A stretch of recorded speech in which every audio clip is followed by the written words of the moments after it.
आगे बढ़ते हैं और उस खबर की बात करते हैं जिसने पूरे भारत को चिंता में जरूर डाला है। MiG-21 fighter jet. कैप्टन अभिनंदन ने इसी विमान से पाकिस्तान के F-16 हवाई जहाज को, जो अमेरिका का हवाई जहाज है, अमेरिका में बनता है, उसको मार गिराया था। MiG-21 से कई बेहतर विमान था ये। MiG-21 ने भारत की सेवा बहुत अच्छी करी, कई सालों तक करी, पर अब उसका समय खत्म हो चुका है। इसी फाइटर जेट से कारगिल में दुश्मनों को खदेड़ा गया था।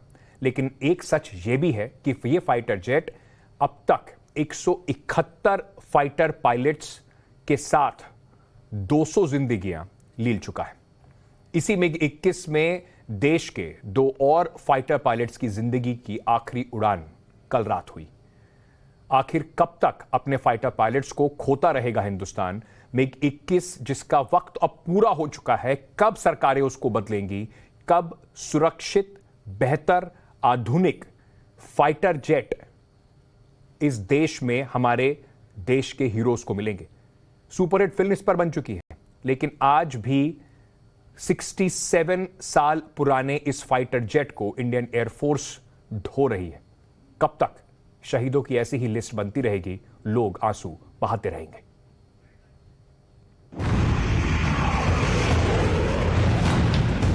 गाँव में बैठा था तब विमान ऊपर से आया, आग लगी हुई थी।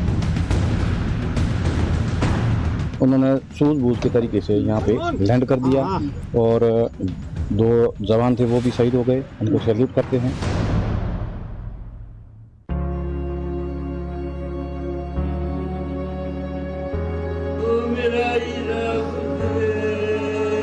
वो अपना काम ऑनेस्टी से पूरा उसको निभाता था।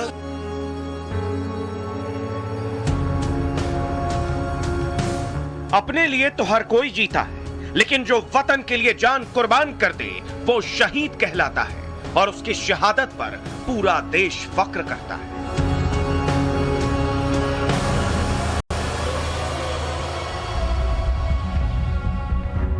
विंग कमांडर एम राणा और फ्लाइट लेफ्टिनेंट अद्वितीय बल ने अपनी जान की परवाह न करते हुए आग का गोला बने विमान को इंसानी बस्ती से दूर एक खाली मैदान में ले गए। वो जानते थे कि अगर विमान रिहायशी इलाके में गिरा तो न जाने कितने सिविलियंस की जान चली जाती, लेकिन इसके साथ वो ये भी जानते थे कि लोगों की जान बचाने के लिए उन्हें अपनी जान की आहुति देनी पड़ेगी।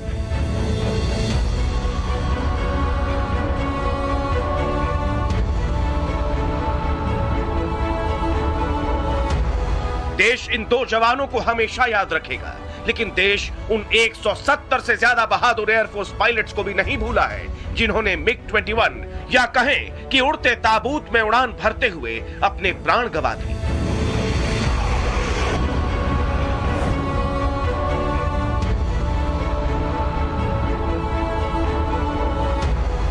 हिमाचल के मंडी के रहने वाले विंग कमांडर एम राणा और जम्मू के फ्लाइट लेफ्टिनेंट अद्वितीय बल भी उसी MiG-21 को उड़ा रहे थे जिसे विडो मेकर कहा जाता है।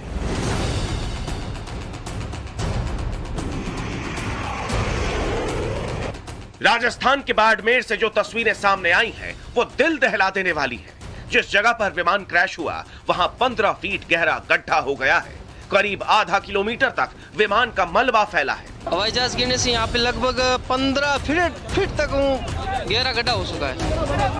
दोनों पायलट्स रात 9:04 पर तकनीकी उड़ान के लिए निकले, लेकिन 6 मिनट बाद ही उनका विमान क्रैश हो गया। यह MiG-21 बाइसन का टाइप 69 फाइटर प्लेन था। इन 6 मिनटों में ये इजेक्ट कर सकते थे, लेकिन विमान को ऐसी जगह पर ले गए जिससे लोगों की जान बच सके। गांव में बैठा था तब विमान ऊपर से आया, आग लगी हुई थी। यहाँ राउंड लगा के गांव के ऊपर होते हुए आग लगी हुई थी। फिर यहाँ गांव में ऊपर देखा भाई जनसंख्या हानि से या गांव है आबादी बसी हुई है। उन्होंने सूझबूझ के तरीके से यहाँ पे लैंड कर दिया और 2 जवान थे वो भी शहीद हो गए। उनको सैल्यूट करते हैं।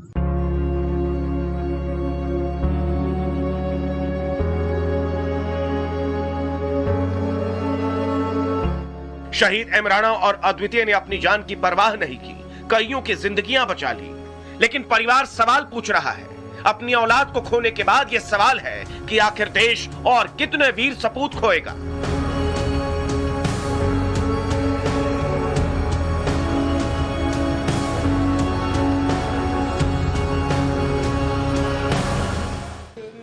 एक ऑल्सो रिटायर्ड फौजी हूं सर। मैं भर्ती हुआ हूं दुश्मन को मारने के लिए, ना कि अपने वेपन से मरने के लिए। प्लीज मेरी डिफेंस मिनिस्टर से यही अपील है, प्लीज सर बंद करो। कितनी की जाने लोगे अभी गरीब बच्चों के सर। हम एक नॉर्मल फैमिली से बिलोंग करते हैं सर। कितने बच्चों को और जान लोगे आप लोग। सर बंद करो इन चीजों को सर, जो इन बच्चों की जाने ले रही है सर। हमारे बच्चे लड़ाई के लिए तैयार किए जाते हैं आप लोग, और लास्ट में ये आप लोग कैसे जहाज दे देते हो उनको। शहीद के परिवार का यह सवाल भी जायज है, क्योंकि 1966 से लेकर 2012 तक मिग 21 के 482 हादसे हो चुके हैं, 171 पायलट शहीद हो चुके हैं, 39 आम नागरिकों की जान जा चुकी है। 2013 से 2021 तक 20 प्लेन क्रैश हुए, जिनमें 6 फाइटर पायलट शहीद हो गए। एम राणा और अद्वितीय को पता था कि वो जिस फाइटर प्लेन में उड़ान भरने वाले हैं उसे किस नाम से बुलाया जाता है। बावजूद इसके वो अपनी ड्यूटी निभाते रहे, लेकिन क्या पता था कि यह उनकी आखिरी फ्लाइट होगी। परिवार पर गम का पहाड़ टूट पड़ा है। जम्मू के अद्वितीय ने तो मां को नया फोन दिलाया था, लेकिन अब मां उस फोन से किससे बात करेगी। फोन आया था कोई 2 बजे, उसकी मम्मा से बात हुई। उसकी मम्मा का फोन खराब हो गया था, तो उसने बाय पार्सल फोन मंगा रखा था उसने। तो उसमें नए फोन में सिम डालकर उसकी मम्मा ने उससे बात की और बोला था, मम्मा ये फोन तो आपको फ्राइडे को मिलना था, तो आज तो आपको थर्सडे को ही मिल गया। तो मम्मा बोल रही थी, कितनी बार मम्मा ने उस बेटे से बोला थैंक्स बच्चे, थैंक्स फोन के लिए। फिर मम्मा ने बोला, मम्मा आज मेरी नाइट फ्लाइट है। तो भाभी ने बोला, जा बेटा भी सो जा, रेस्ट कर ले, थका होगा रात को तूने फ्लाइट करनी है। पिता और चाचा कह रहे हैं कि पता होता कि आखिरी फोन कॉल है तो 2 बातें हम भी कर लेते। वो इस बेटे की आखिरी फ्लाइट होगी ये नहीं पता था हमें। मैं भी भाभी के पास था, शायद इस बात का हमें पता होता। लास्ट जाते जाते मैं भी उससे 2 बातें कर लेता।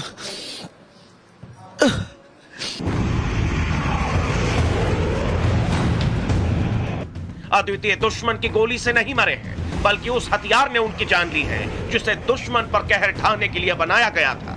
ऐसे में सवाल तो कई हैं। ये उड़ता ताबूत कब तक जवानों की जान लेगा? युवा पायलट कब तक ऐसे ही शहीद होते रहेंगे? 1964 का प्लेन 2022 के भारत में क्यों उड़ रहा है? 500 हादसों के बाद भी अब किसका इंतजार है? ये सवाल हर उस फाइटर पायलट का परिवार दशकों से पूछ रहा है, जिनकी आखिरी उड़ान मिग 21 में थी। लेकिन 67 साल पुरानी तकनीक वाला ये फाइटर जेट आज भी एयरफोर्स में तैनात है। सवाल भारत सरकार से है, पूर्व की सरकारों से है कि अपने जाबाज वीरों की जान से खिलवाड़ कब तक होगा? देश और कितने जवान खोएगा? कब तक खोएगा? देश इनकी शहादत पर कब तक रोएगा? जम्मू से प्रदीप दत्ता के साथ bureau report, times now, Navbharat.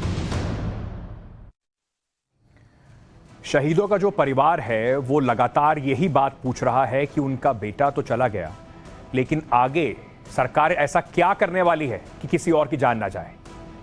सालों से बात कही जा रही है कि मिग 21 को रिटायर कर दिया जाएगा, लेकिन आज भी इसके 4 स्क्वाड्रन तैनात हैं। एक स्क्वाड्रन में 16 से 18 लड़ाकू विमान होते हैं, यानी कुल मिला के 64 से 72 मिग 21 फाइटर जेट्स अभी भी देश के अंदर मौजूद हैं। इसको रिटायर करने की जो मांग है वो क्यों उठ रही है? क्यों लगातार ये बात कही जा रही है कि इसको रिटायर कर दिया जाए? ये विमान 67 साल पुराना है। हालांकि इंडियन एयरफोर्स ने इसे बार बार अपग्रेड जरूर किया है, लेकिन इसका डिजाइन और फ्रेम जो है उसको लेकर लगातार सवाल उठ रहे हैं। मिग 21 को रूस ने बनाया था।